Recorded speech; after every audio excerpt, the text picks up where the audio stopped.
Assalamualaikum warahmatullahi wabarakatuh. Selamat malam teman-teman. Perkenalkan, nama saya Hamid. Saya di sini sebagai host pada podcast Kata Kita.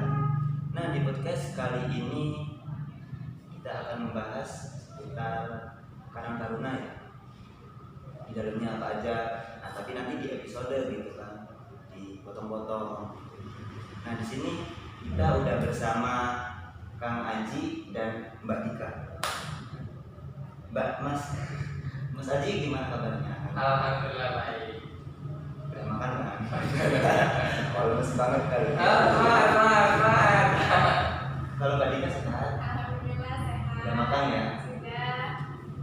Semangat dong. Semangat pastinya. Nah, di tema kali ini, di podcast ini,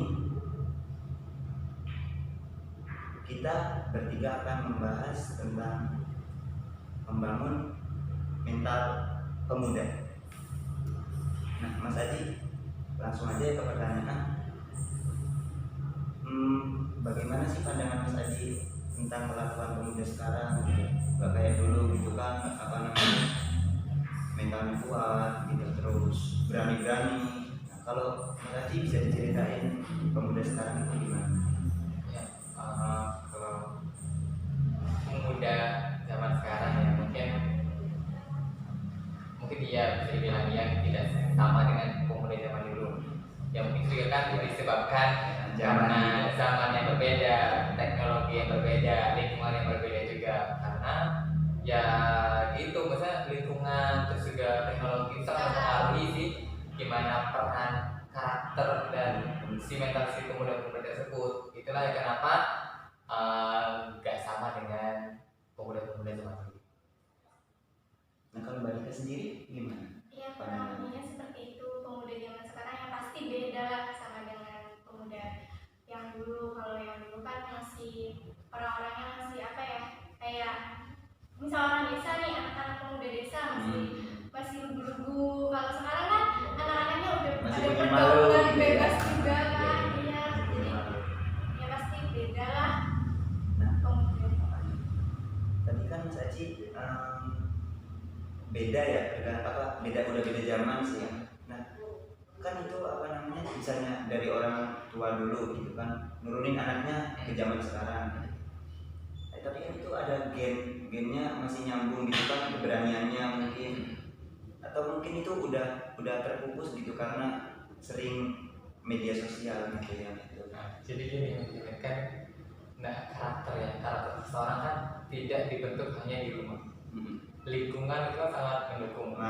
Orang di kota sama orang di desa beda. Orang yang sekelilingnya di perumahan sama di pedesaan beda. Nah, itu kenapa misalnya saya misalnya keras, didik anaknya pasti keras. Tapi kan si anak juga mengikuti lingkungannya. Ketika lingkungan sekitarnya ramah-ramah, pasti dia sejak dini itu juga akan menilai mana yang baik, mana yang benar, mana yang bisa ditiru, mana yang tidak. Itu jadi kenapa itu jadi tidak menutup kemungkinan kalau orang tuanya gini anaknya harus kayak gini. Enggak sih, karena anaknya juga punya tempat sendiri. Lingkungan mengaruhi banget. Pasti.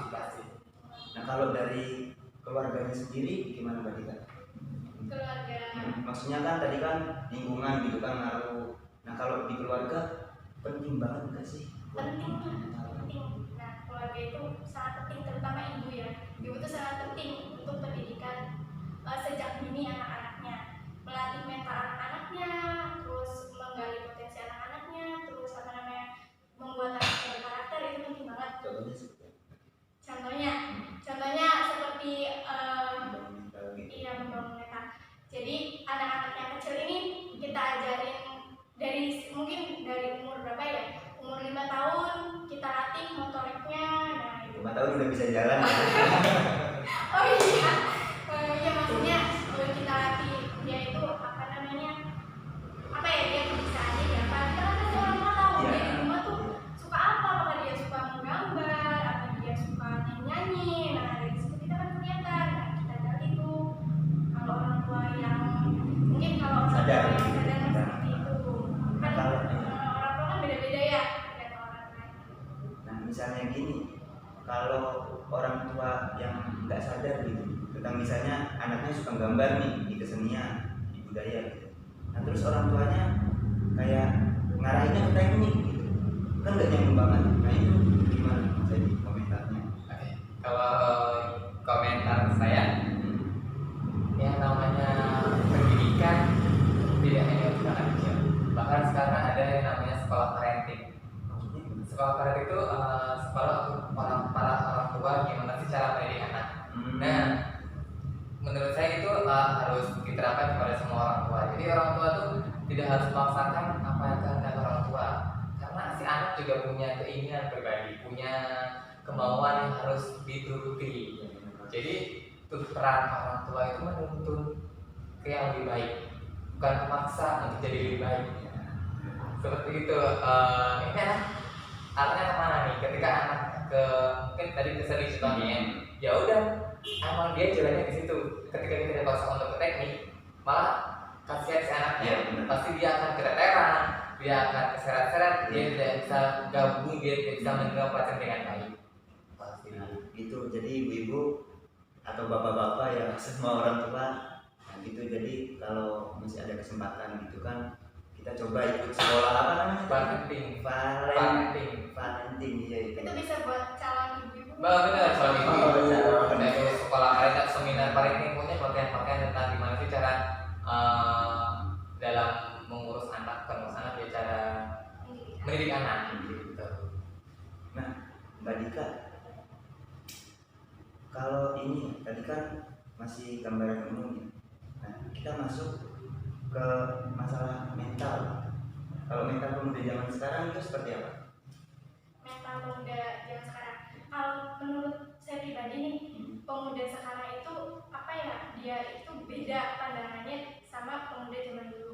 Oke, mungkin dari tingkat kecerdasannya itu mereka lebih unggul, cuma dalam etikanya mungkin ada penurunan kalau pemuda sekarang, jadi kurang dalam etika, mungkin karena kemajuan zaman juga ya, seperti itu. Oh, jadi dulu kan apa namanya, etikanya itu banget, tinggi banget. Terus tapi maaf, kurang, masih rada. Berkembang seperti sekarang. Kalau Mas Aji gimana? Apa ya? Pandangan terhadap mentalnya gitu. Masuk ke yang khusus. Mental pemuda di zaman sekarang, ya kalau menurut saya pribadi, mentalnya apa ya, bisa dibilang bagus, bisa dibilang enggak. Kadang ada pemuda yang mentalnya bagus, tapi dia tidak mempunyai bekal yang kuat. Jadi dia hanya istilahnya modal nekat lah. Iya. Karena ada pemuda yang begitu. Iya benar banget. Tanpa dia punya bekal atau dia bekal pendidikan, bekal ilmu agama, tapi dia mempunyai mental yang kuat, itu juga nggak bagus. Ada juga yang pemuda yang mentalnya masih perlu dibenahi, perlu diperbaiki, tapi dia punya segudang prestasi. Maksudnya segudang bakat, potensi yang belum dia bisa gali karena dia tidak bisa memunculkan itu. Dia mentalnya masih mental lemah, masih takut ini, takut itu. Iya. Kayak gitu sih. Kalau ini Mas Haji ya. Nah, itu kan tadi udah ya gambaran khusus. Nah, sekarang kita masuk ke peran pemuda. Nah, peran pemuda di masyarakat gitu. Apa aja sih emang? Kalau peran pemuda di masyarakat sih, karena kita lagi ngomongin mental ya, yang pastinya kita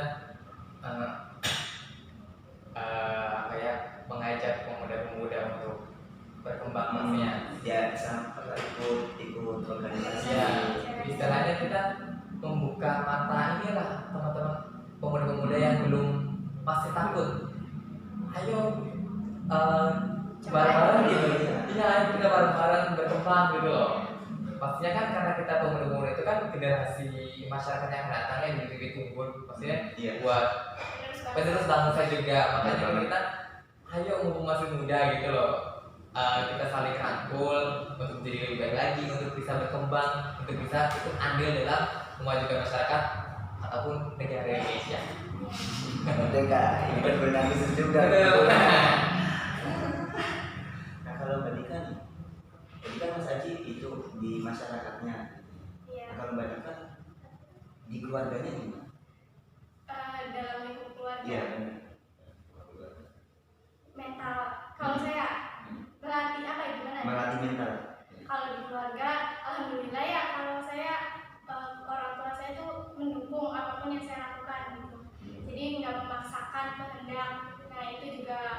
membuat mental saya itu semakin berkembang.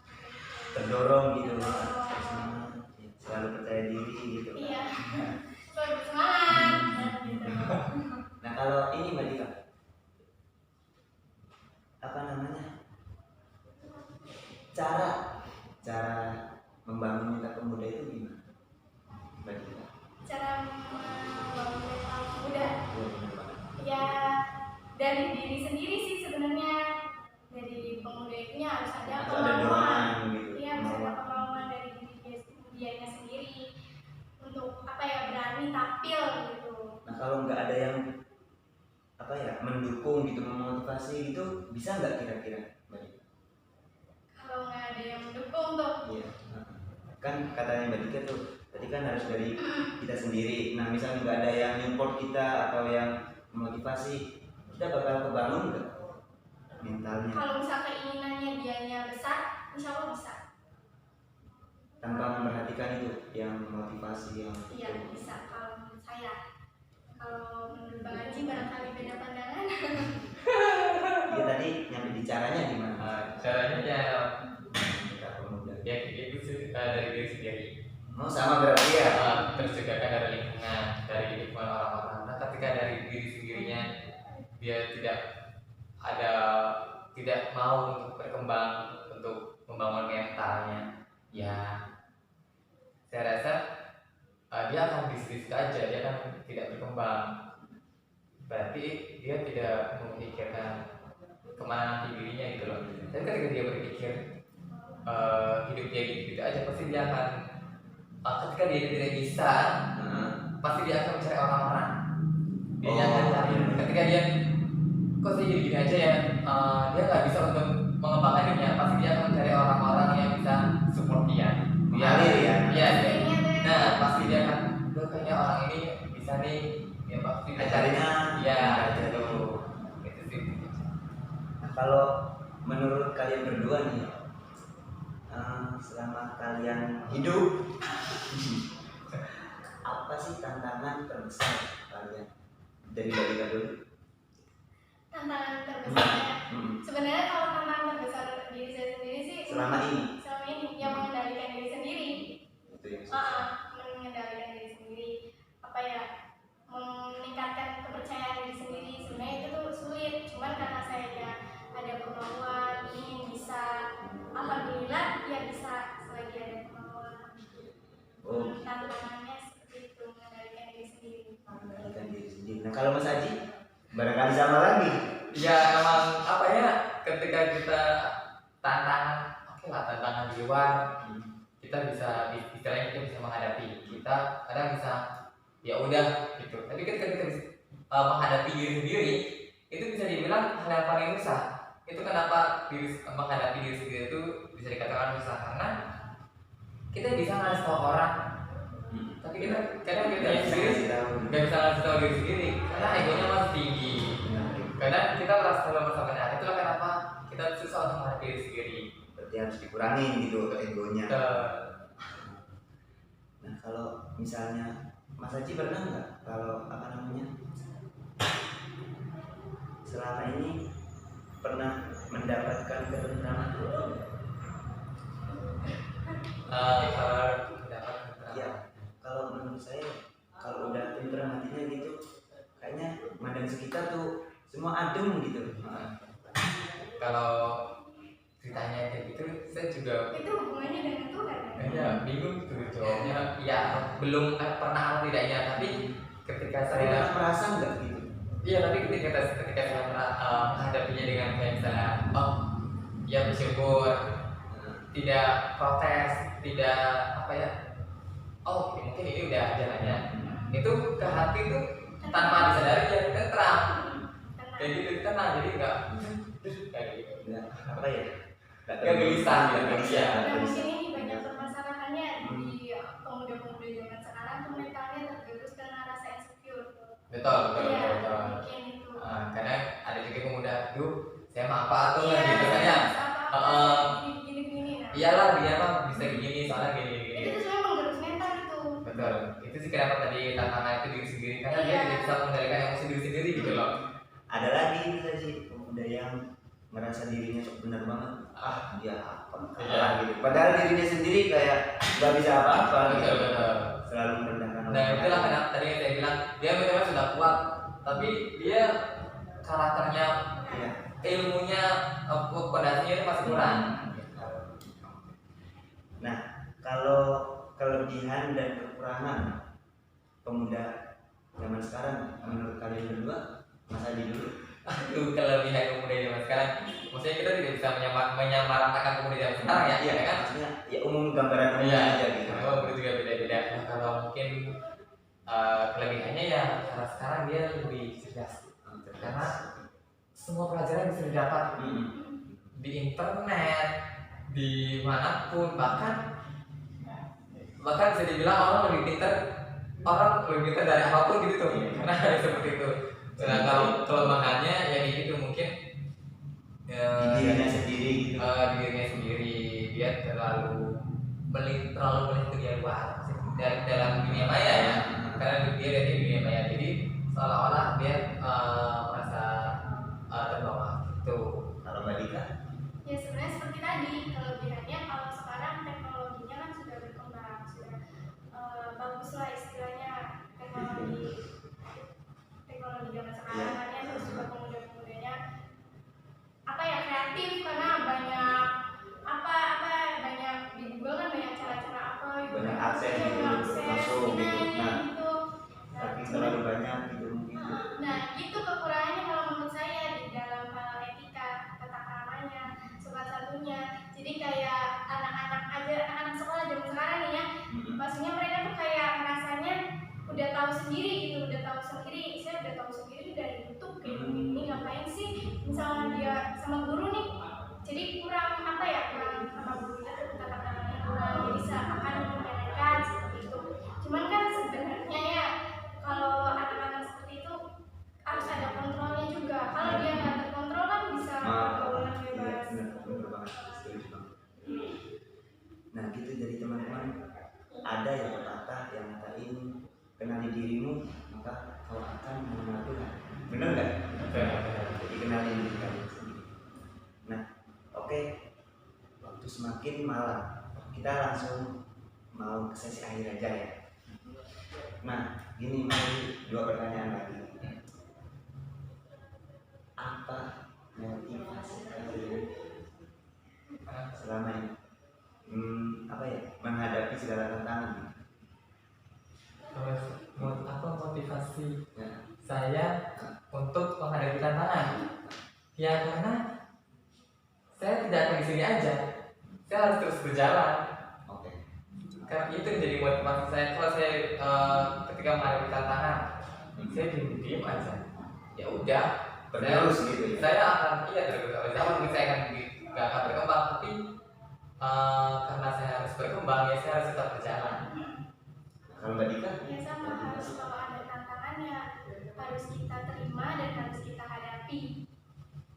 Apalagi kalau tantangannya membuat kita berkembang. Jadi motivasi saya kalau ada tantangan ya terima dan hadapilah gitu.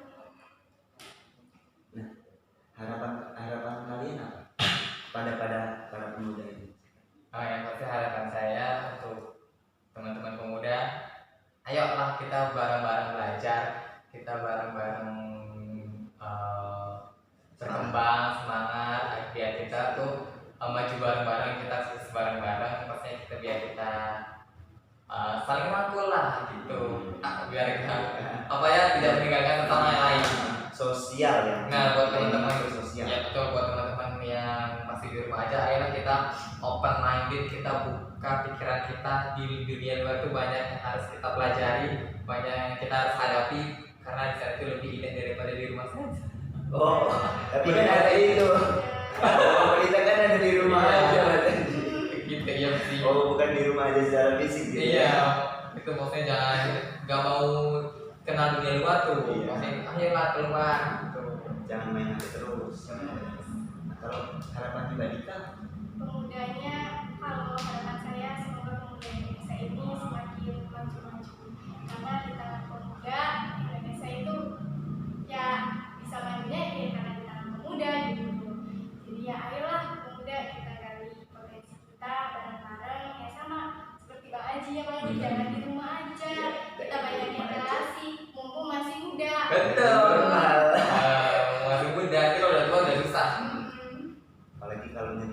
Ayo, benar-benar. Udah nggak bisa gitu ya.